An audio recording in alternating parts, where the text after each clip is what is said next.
Assalamualaikum warahmatullahi wabarakatuh. Innal hamdalillah nahmaduhu wa nasta'inuhu wa nastaghfiruhu wa na'udzu billahi min shururi anfusina wa min sayyiati a'malina. Man yahdihillahu fala mudhillalah wa man yudlil fala hadiyalah. Wa ashhadu an la ilaha illallah wahdahu la syarikalah. Wa ashhadu anna Muhammadan abduhu wa rasuluh sallallahu alaihi wa ala alihi wa ashabihi wa man ittaba'ahum bi ihsanin ila yaumiddin, amma ba'du.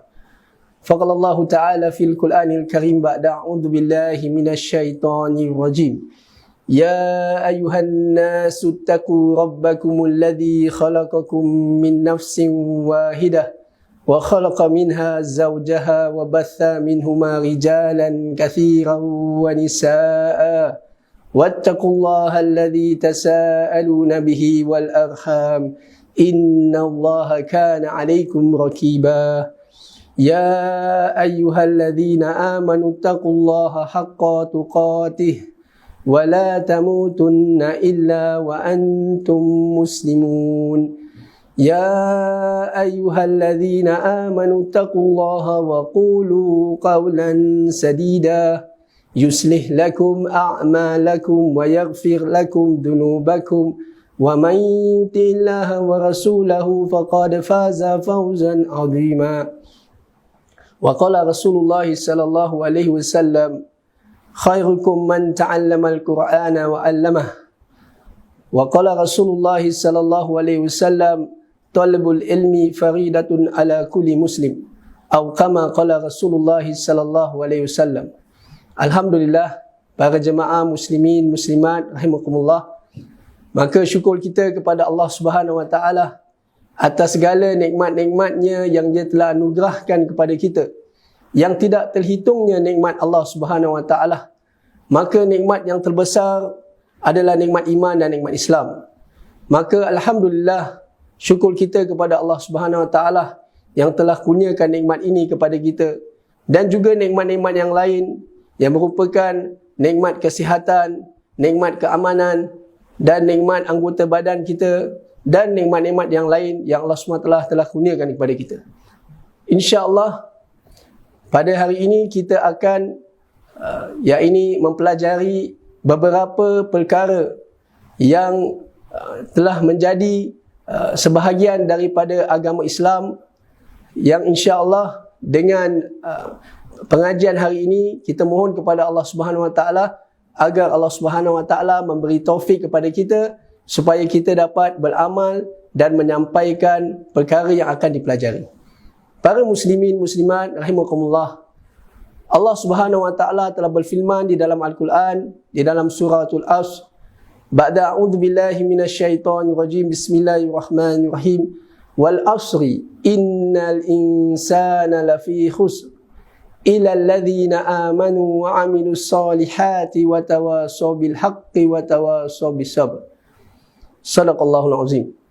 Allah Subhanahu wa taala telah berfirman, artinya demi masa sesungguhnya semua insan, semua manusia berada di dalam kerugian, kecuali orang-orang yang beriman kepada Allah Subhanahu wa taala dan mengerjakan amal yang soleh, dan berpesan-pesan dengan kebenaran, dan berpesan-pesan dengan kesabaran. Maka surah ini, para muslimin muslimat rahimakumullah, maka telah terkandung beberapa perkara yang boleh kita ambil pelajaran. Yang pertama adalah perintah Allah Subhanahu wa taala supaya kita mempelajari ilmu. Kerana dengan ilmu kita dapat beriman dengan Allah Subhanahu wa taala.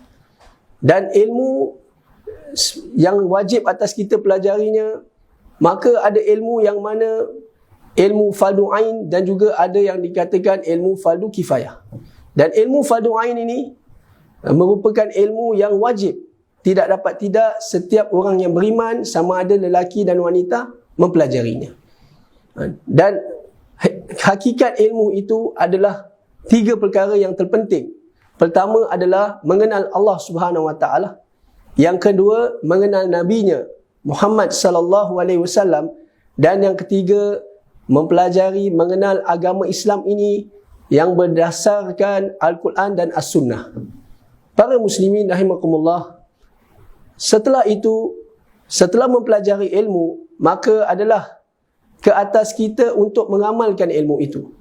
Kerana amal ini merupakan buah kepada ilmu. Maka adalah ke atas kita untuk beramal apa yang kita pelajari. Dan yang ketiga adalah untuk kita mendakwahkan ilmu dan mendakwahkan amal agama ini kepada yang tidak mengetahuinya. Dan perkara ini dilaksanakan dengan penuh kesabaran, dengan istiqamah, seperti mana yang diperintahkan oleh Allah SWT di dalam surah yang telah saya bacakan. Watawasaw bil haqq watawasaw bis sabr. Berpesan-pesanlah dengan kebenaran dan berpesan-pesanlah dengan kesabaran. Jadi terkandung 4 perintah Allah SWT di dalam surah ini. Yang pertama adalah mempelajari ilmu. Illal ladzina amanu, kecuali orang-orang yang beriman. Dan tidak mungkin seseorang itu beriman kepada Allah, tidak mungkin seorang itu mengenal Allah SWT dan agama Islam ini kecuali dengan ilmu, kecuali dengan mempelajari ilmu. Dan yang kedua, terkandung perintah Allah untuk mengamalkan ilmu, untuk mengamalkan agama Islam ini. Dan yang ketiga adalah menyampaikan ilmu dan amal ini, yakni berdakwah. Berdakwah kepada agama Islam, mengajak manusia untuk beriman kepada Allah SWT, menyeru manusia untuk mengamalkan agama Islam ini. Dan yang keempat adalah bersabar dan beristiqamah di dalam mempelajari ilmu, mengamalkan agama ini, dan juga istiqamah di dalam menyeru manusia kepada Allah SWT. Maka Imam Syafi'i rahimahullah telah berkata, "Lau ma anzalallahu hujjatan ala khalqihi illa hazi surah lakafathu." Maka artinya, sekiranya Allah SWT tidak turunkan surah kecuali surah ini untuk menjadi hujah bagi manusia, maka telah mencukupi bagi mereka. Maka terkandung ini perintah-perintah Allah SWT yang sangat agung, yakni yang sangat besar. Mempelajari ilmu, mengamalkan ilmu, menyebarkan ilmu, dan bersabar atas mempelajari ilmu, mengamal ilmu, dan menyebarkan ilmu. Para jemaah rahimakumullah, maka Imam Bukhari rahimahullah telah menulis di dalam kitab sahihnya sebuah bab, di mana di bawah bab ini Imam Bukhari telah berkata, al-ilm qabla al-qaul wal amal. Ilmu adalah sebelum berucap, sebelum berkata dan beramal. Maka ia telah membawa sebuah dalil dari Al-Quranul Karim, di mana Allah SWT telah berfirman, "Fa'lam annahu la ilaha illallah wastaghfir li dzambik." Maka ketahuilah bahawa tidak ada ilah yang berhak diibadahi dengan benar kecuali Allah, dan mohonlah istighfar ke atas dosa-dosa kamu. Maka di dalam ayat ini telah menjadi dalil bagi ucapan Imam Bukhari rahimahullah di dalam kitabnya, di mana Allah SWT telah mulakan dengan fa'lam, yakni ketahuilah, merupakan perintah untuk kita berilmu, perintah untuk kita mempelajari ilmu. Dan yang kedua, la ilaha illallah, tidak ada ilah yang berhak diibadahi dengan benar kecuali Allah. Ini la ilaha illallah merupakan satu perkataan ataupun satu ucapan yang diucapkan dengan lisan kita, dengan lidah kita, yakni percakapan. Hatta apabila seseorang itu ingin memasuki Islam, ataupun apabila seseorang itu ingin bersyahadah, maka dia akan ucapkan dengan lidahnya, yakni dengan lafaz lisannya, asyhadu an la ilaha illallah wa asyhadu anna Muhammadur Rasulullah. Jadi merupakan yakni amal ibadah yang dilaksanakan dengan lidah, yakni dengan mengucap. Dan yang ketiga adalah wastaghfir li dzambika, yakni wastaghfir, yakni mohonlah keampunan, yakni kepada Allah Subhanahu Wa Taala di atas dosa-dosa kamu. Jadi istighfar, memohon istighfar, bertaubat kepada Allah Subhanahu Wa Taala merupakan amal ibadah yang dilaksanakan dengan anggota badan kita, yakni beristighfar, bertaubat, di mana akan kita pelajari di dalam bab-bab yang akan datang, ataupun dengan di dalam ceramah-ceramah mengenai bab bagaimana cara kita bertaubah kepada Allah Subhanahu Wa Taala. Kerana ada dosa yang kita lakukan berkaitan dengan Allah.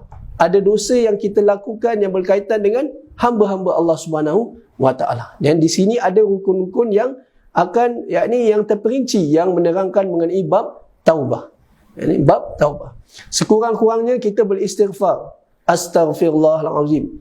Seperti mana telah datang di dalam sebuah hadis yang mahfumnya Nabi SAW akan beristighfar kepada Allah SWT sekurang-kurangnya 70 kali dalam sehari. Para jemaah rahimakumullah, maka kita dapat ambil pelajaran bahawa di dalam suratul Asr ini ada 4 perintah Allah SWT yang agung. Dan juga Imam Syafi'i rahimahullah telah mengatakan bahawa sekiranya Allah SWT tidak menurunkan hujah, tidak menurunkan surah lain bagi makhluknya selain surah ini, nescaya telah mencukupi mereka. Apa maksud Imam Syafi'i adalah apabila seseorang itu yang mempunyai akal yang sihat, sekiranya dia merenungkan isi kandungan surah ini, telah cukup baginya untuk usaha menyelamatkan dirinya daripada kerugian. Dan Imam Bukhari rahimahullah juga telah mengatakan bahawa ilmu itu adalah sebelum berkata, sebelum berucap dan juga beramal. Alhamdulillah, para muslimin muslimat rahimakumullah, maka untuk kita diberi kekuatan oleh Allah Subhanahu Wa Taala melaksanakan perintah-perintah yang terkandung di dalam suratul Asr, maka sangatlah ini penting untuk kita berusaha bersungguh-sungguh dan juga bermohon kepada Allah Subhanahu Wa Taala agar diberi taufik, agar diberi pertolongan oleh Allah Subhanahu Wa Taala untuk mengamalkan isi kandungan surah ini dan juga untuk mengamalkan agama Islam ini. Dan Ibnu Qayyim rahimahullah, Imam Ibnu Qayyim rahimahullah taala, maka ia telah berkata bahawa berjihad terhadap nafsu ini ada 4 tingkatan. Berjihad terhadap nafsu ada berapa tingkatan? 4 tingkatan. Yang pertama adalah memaksanya, yakni kita perlu memaksa nafsu kita. Kita tidak boleh menurut nafsu kita, tetapi kita perlu melawan hawa nafsu kita. Bahkan kita perlu memaksanya.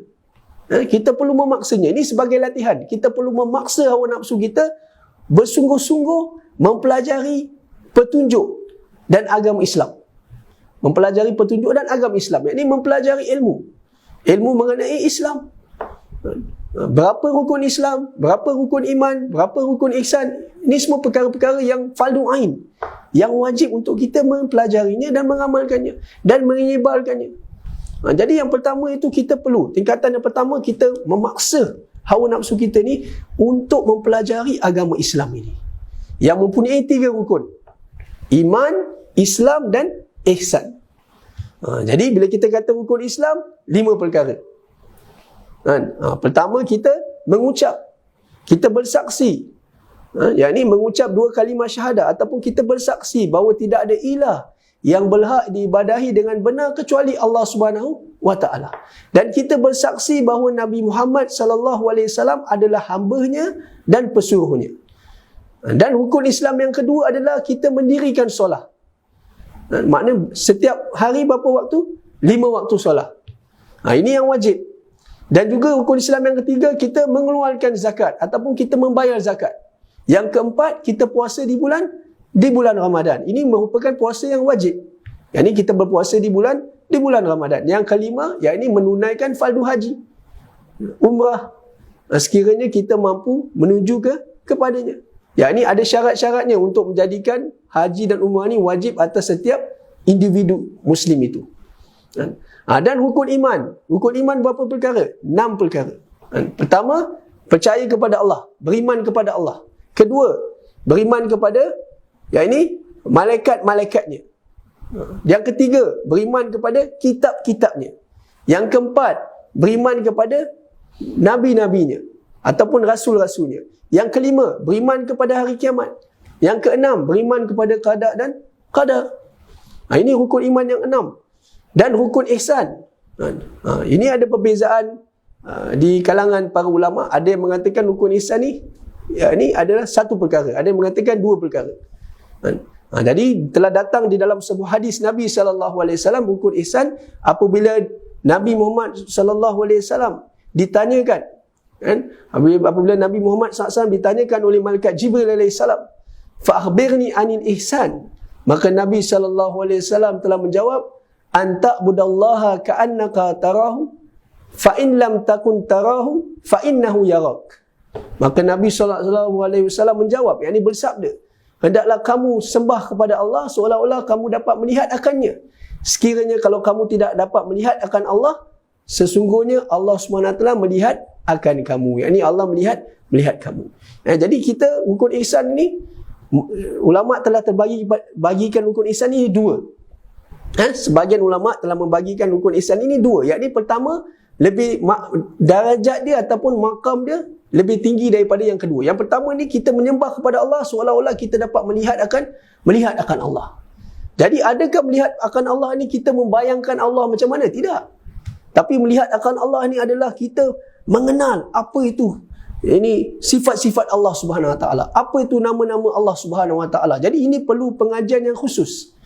Dan makam yang kedua, derajat yang kedua adalah sekiranya kalau kita tidak berilmu, kita tidak tahu mengenai nama-nama Allah, kita tidak tahu apa itu sifat-sifat Allah SWT dengan terperinci, sekurang-kurangnya kita beribadah kepada Allah, kita yakin bahawa Allah SWT melihat kita. Allah melihat kita. Kerana Allah SWT melihat apa yang kita lakukan. Allah SWT mendengar apa yang kita bicarakan. Hatta apa yang ada di dalam hati kita juga di dalam pengetahuan Allah SWT. Jadi para jemaah rahimakumullah, rukun iman, rukun Islam dan rukun ihsan ini merupakan 3 rukun agama. Jadi bagaimana kita hendak mempelajari? Maka kita perlu melawan hawa nafsu kita. Yang ini kita perlu bersungguh-sungguh paksa hawa nafsu kita ini mempelajari agama Islam dengan menghadiri majlis-majlis ilmu yang diadakan di masjid-masjid, menghadiri majlis-majlis ilmu yang diadakan di pusat-pusat pengajian. Maka kita perlu lapangkan masa kita untuk mempelajari majlis ilmu.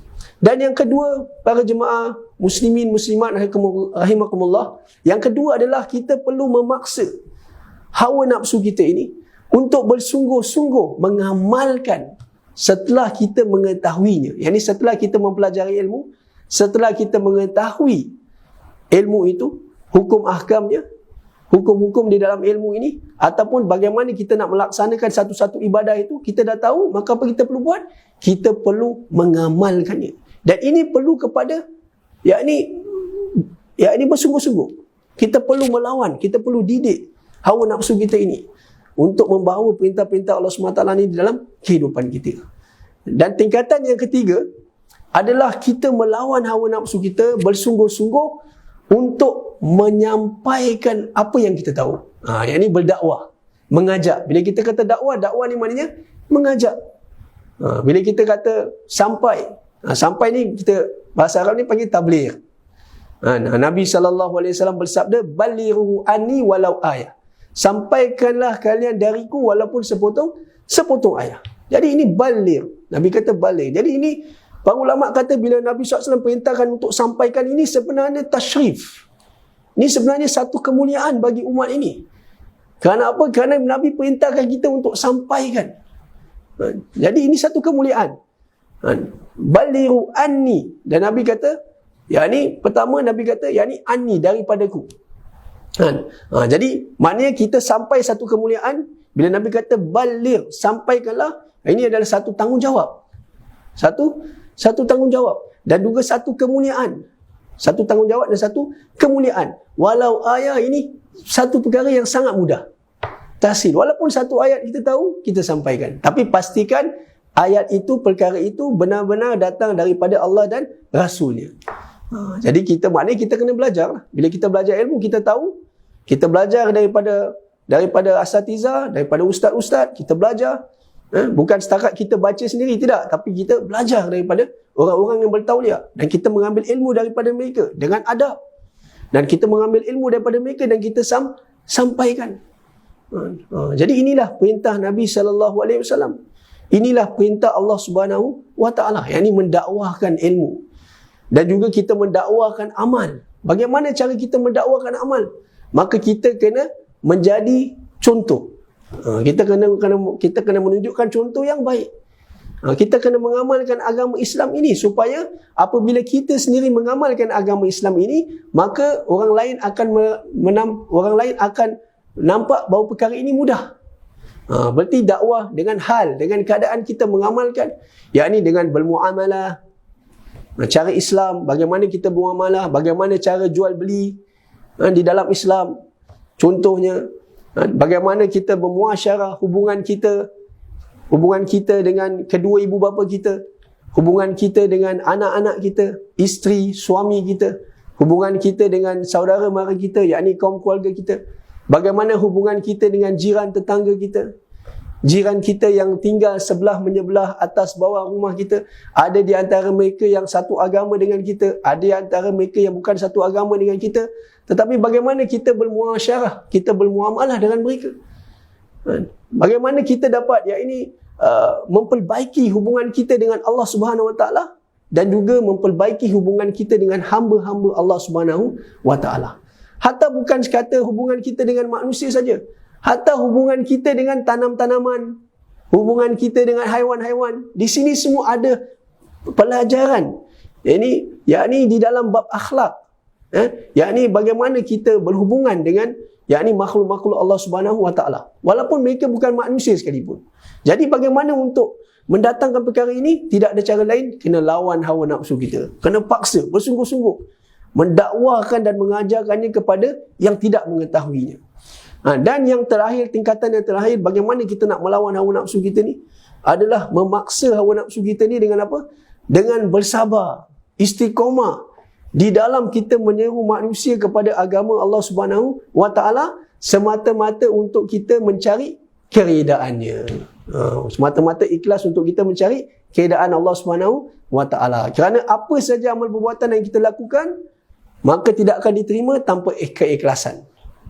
Dan tidak akan diterima juga tanpa kita mengikuti cara yang dibawa oleh Nabi Muhammad sallallahu alaihi wasallam. Maka kita memohon kepada Allah Subhanahu Wa Taala agar Allah Subhanahu Wa Taala memberi taufik kepada saya, kepada kita semua, supaya kita dapat beriman kepada Allah, kita dapat beramal dan kita dapat juga menyeru manusia lain kepada agama Allah Subhanahu Wa Taala. Dan kita mohon pada Allah Subhanahu Wa Taala agar Allah Subhanahu Wa Taala matikan kita di dalam Islam. Amin ya rabbal alamin. Subhanakallahumma wa bihamdika asyhadu an la ilaha illa anta astaghfiruka wa atubu ilaik. Assalamualaikum warahmatullahi wabarakatuh.